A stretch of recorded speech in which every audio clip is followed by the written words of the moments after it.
bem, ó Jesus. Se é de todo pecado, que maravilha desse amor, pois que mais alvos que a neve, o teu sangue nos torna, Senhor.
Deus te ama. Fato. Deus te ama, mas no mundo terás aflições.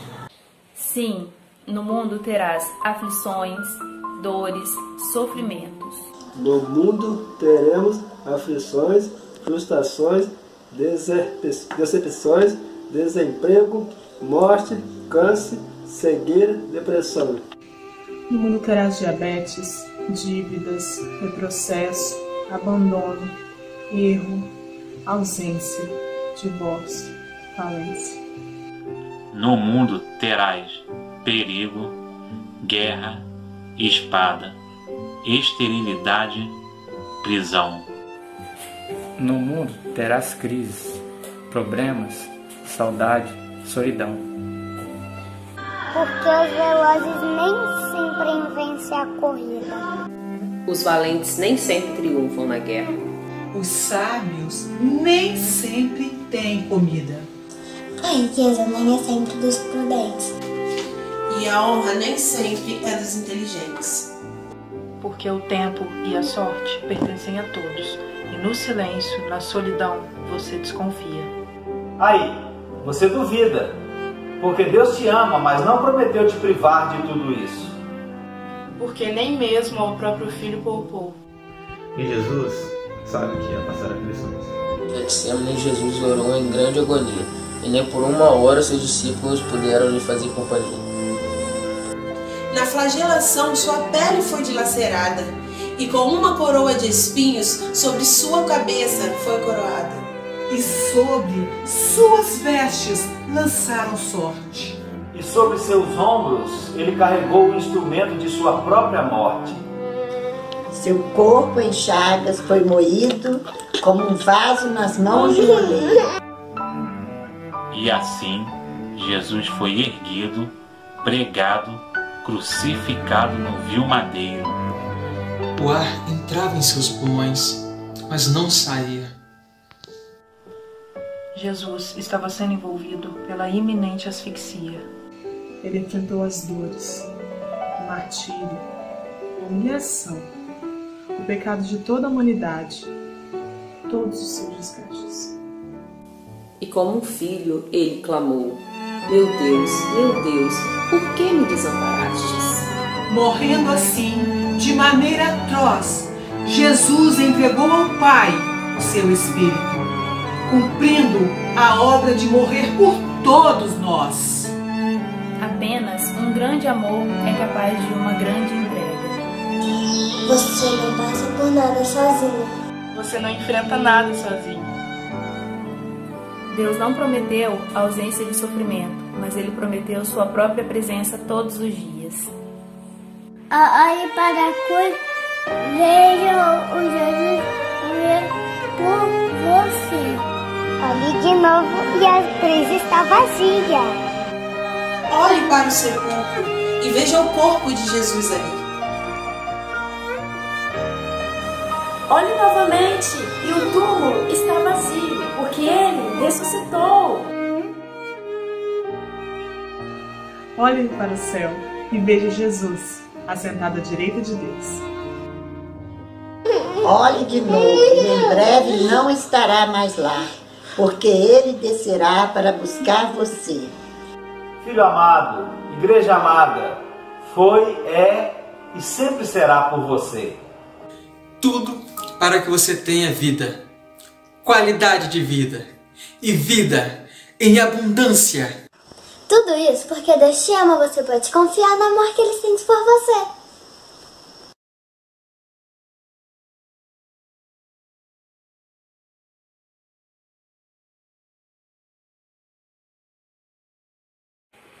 Só isso, mãe?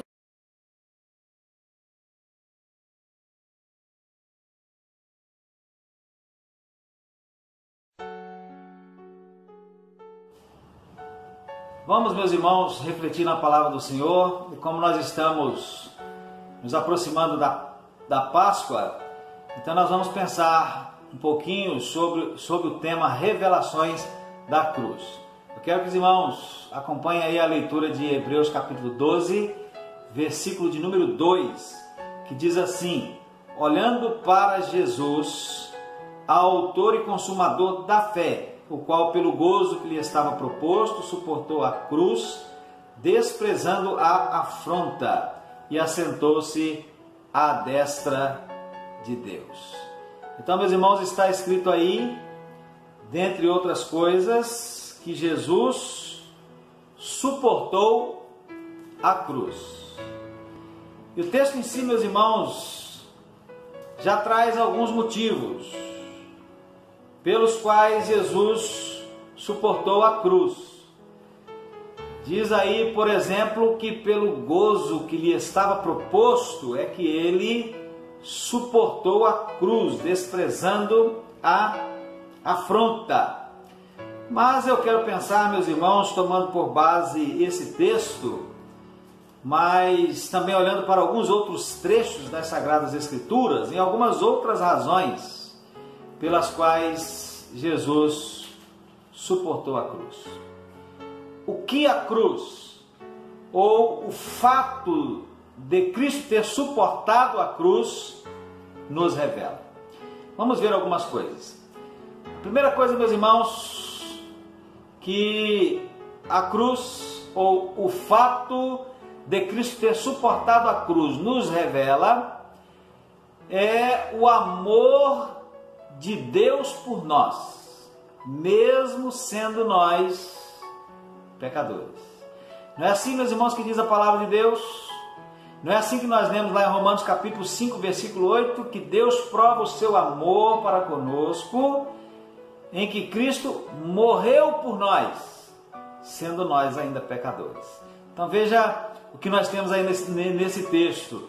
O texto diz, Romanos 5, 8, diz que Deus prova. O que significa isso? Significa que Deus demonstra. Deus não simplesmente diz que nos ama, mas Ele demonstra esse amor através de algo realizado, através de algo visível. E qual é esse algo realizado ou esse algo visível? Cristo morreu por nós, sendo nós ainda pecadores. Então a cruz, ou o fato de Cristo ter suportado a cruz, revela isso. Revela o amor que Deus tem por nós, mesmo sendo nós ainda pecadores. Segundo, meus irmãos, a cruz, ou o fato de Cristo ter suportado a cruz, revela-nos um Deus que substituiu a humanidade, levando sobre si na cruz a maldição que deveria recair sobre nós, sobre o homem. Em Gálatas capítulo 3, versículo 13, nós lemos que Cristo nos resgatou da maldição da lei, fazendo-se maldição por nós, porque está escrito: maldito todo aquele que for pendurado no madeiro. Então, a lei era uma espécie de maldição. Cristo nos resgatou da maldição da lei. A lei era uma espécie de maldição. Por que a lei era uma espécie de maldição? Porque a lei condenava o homem. E ninguém havia que conseguisse cumprir a lei na íntegra. E Tiago capítulo 2, verso 10 nos informa que a quebra de um só ponto da lei torna o indivíduo culpado de todos. Então, nós estávamos, pela lei, nós estávamos todos condenados. Estávamos todos debaixo dessa maldição da condenação, a maldição da lei. Mas Cristo nos resgatou da maldição da lei, fazendo-se Ele mesmo maldito, maldição por nós, porque está escrito que maldito é todo aquele que for pendurado no madeiro. Então, a cruz, ou o fato de Cristo ter suportado a cruz, conforme nós lemos aqui em Hebreus, revela isso para nós. Revela um Deus, porque Jesus Cristo é Deus na pessoa do Filho, que nos substituiu, que substituiu a humanidade, substituiu a mim e a você, levando sobre Ele mesmo, na cruz, a maldição que deveria recair sobre nós. E a terceira coisa que nós não podemos nos esquecer, meus irmãos, é que esta reconciliação efetua uma mudança grande, radical e maravilhosa entre nós e Deus. Verso 19, 2 Coríntios 5, diz que mostra para nós que inimigos, no caso nós e Deus, estamos vivendo em situação de inimizade por causa do nosso pecado, né? Nós é que nos afastamos.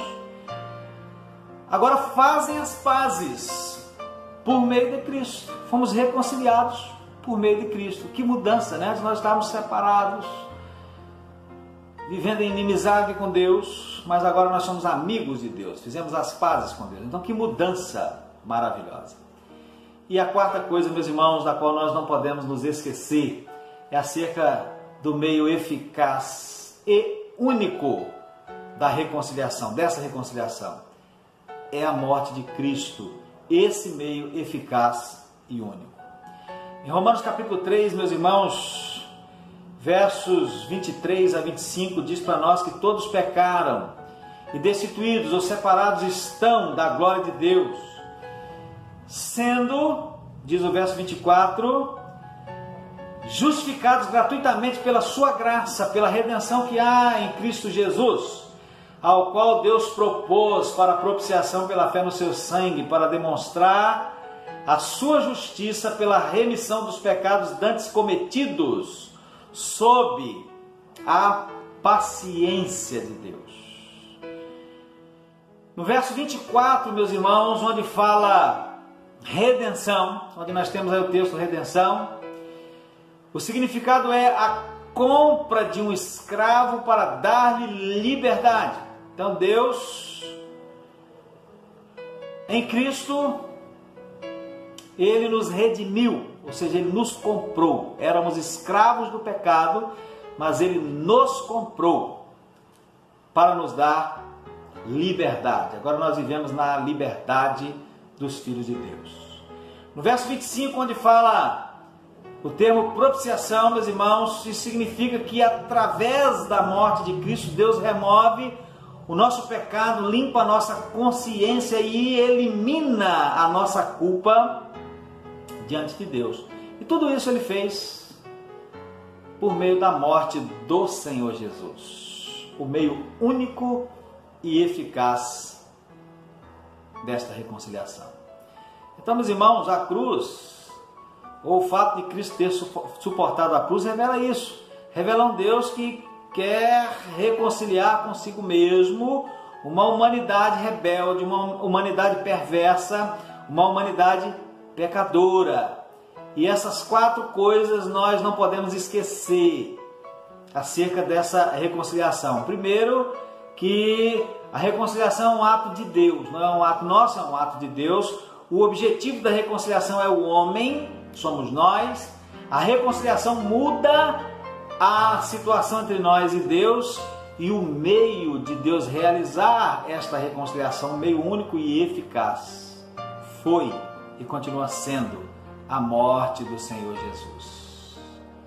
E depois disso, depois que nós somos reconciliados, o texto que lemos inicialmente, 2 Coríntios capítulo 5, verso 18, dizem que Deus então nos confiou. Precisamos observar isso também. Deus nos confiou. Deus confiou nas mãos de todos os reconciliados, que somos nós, que é a sua igreja, o privilégio de anunciar essa boa nova de reconciliação. Então essa reconciliação já aconteceu conosco, comigo, com você. Agora eu preciso anunciar para outras pessoas. É possível acontecer na vida de muitas outras pessoas ainda, e eu preciso dizer isso para elas. A quarta coisa, meus irmãos, quarta revelação da cruz, né? Fala, meus irmãos, sobre a adoção com a qual Deus quer nos adotar. Fala sobre o fato de um Deus que quer e pode e quer e pode e quer adotar você como filho dele. Você sabia disso? Eu sei que você que já é servo de Deus já sabe disso. Mas talvez que você que está me ouvindo, talvez tenha alguém me ouvindo, há essa possibilidade, que ainda não entregou, não rendeu o coração a Jesus. E eu quero que você saiba que Deus pode e quer adotar você como filho dele. A cruz, ou o fato de Cristo ter suportado a cruz, revela isso. Revela um Deus que pode e quer adotar você como filho dele. Em Romanos 8, verso 15, meus irmãos, Paulo diz assim: porque não recebestes espírito de escravidão para outra vez estares em temor, mas recebestes o espírito de adoção de filhos, pelo qual clamamos Abba, Pai.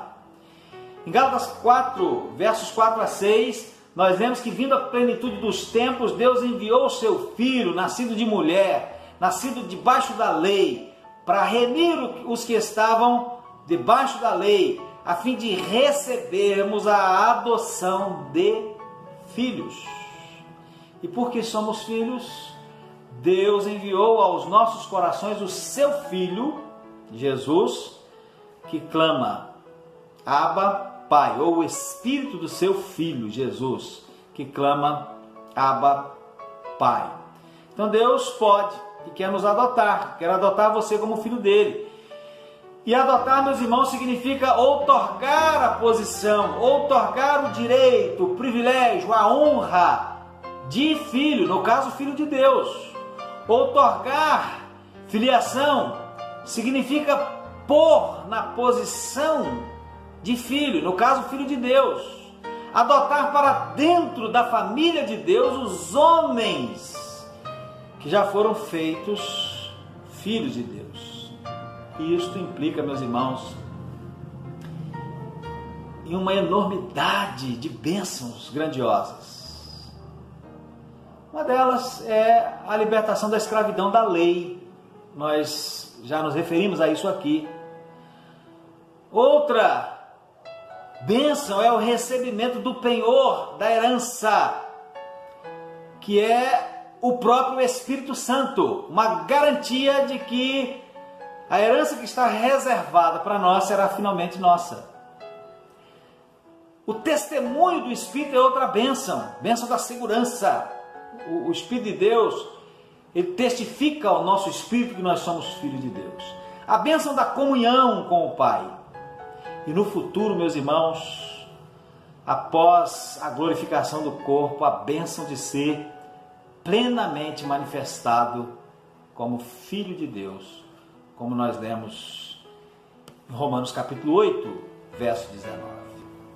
Eu quero me concluir, meus irmãos, fazendo referência a um quadro de Rembrandt. É algo que a gente lê, né? Que os especialistas identificaram, que a gente lê, que a gente toma conhecimento. Então diz que no quadro de Rembrandt, quadro intitulado As Três Cruzes, disse que a atenção dos que observam,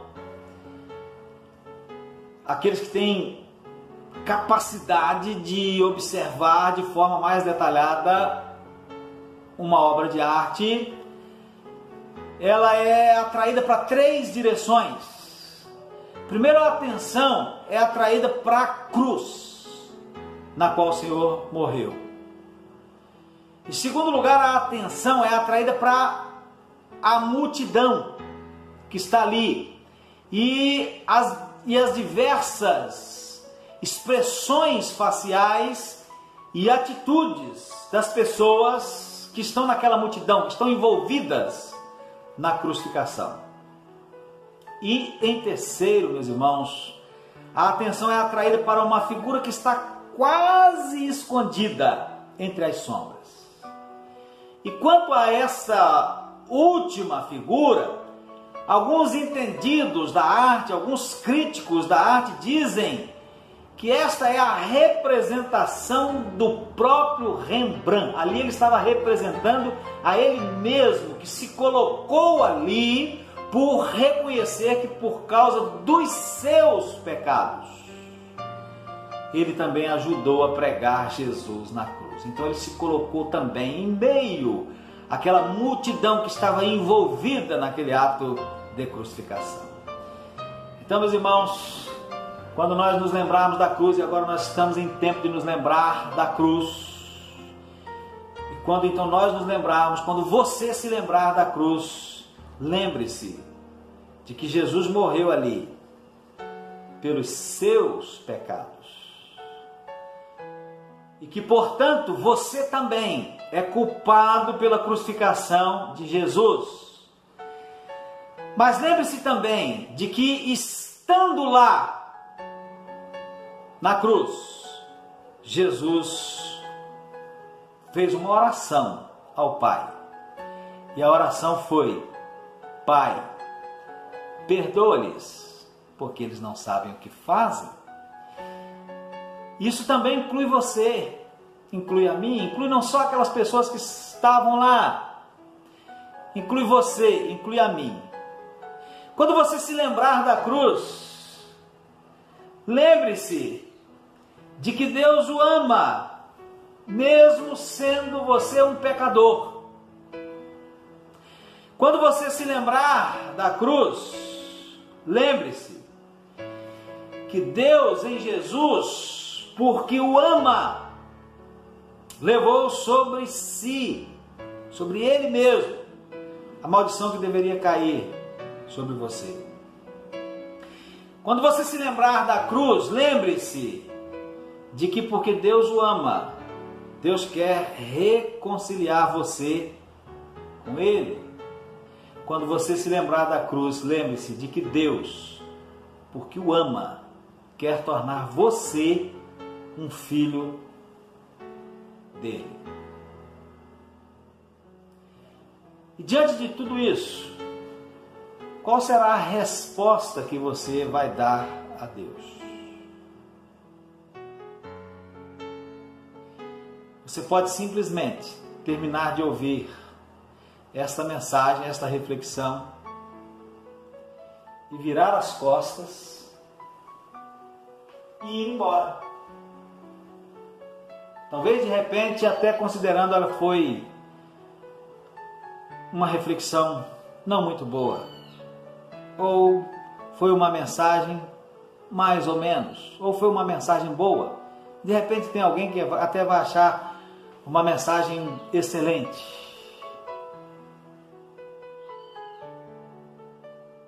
Mas a resposta que Deus quer de você e de mim e de todos nós é uma resposta de entrega da nossa vida, do nosso coração a Ele. Ele nos ama. Por isso que em Jesus Ele suportou a cruz. Por isso que Jesus suportou a cruz. Por isso que Jesus desprezou toda a afronta da cruz e de todos os acontecimentos que estiveram envolvidos na crucificação. Porque Ele nos ama. E a resposta que Ele quer de nós, diante disso que Ele fez, é uma resposta de entrega a Ele das nossas vidas. De uma dedicação nossa a Ele, uma dedicação que seja total, que seja completa. Eu desafio você a fazer isso, a render de uma forma total, de uma forma completa, de uma forma definitiva o seu coração ao Senhor que tanto te ama, para viver uma vida de fidelidade a Ele. Que Deus abençoe a sua vida e que o Espírito de Deus possa aplicar essa palavra ao seu coração, bem como ao meu. Amém.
Amém.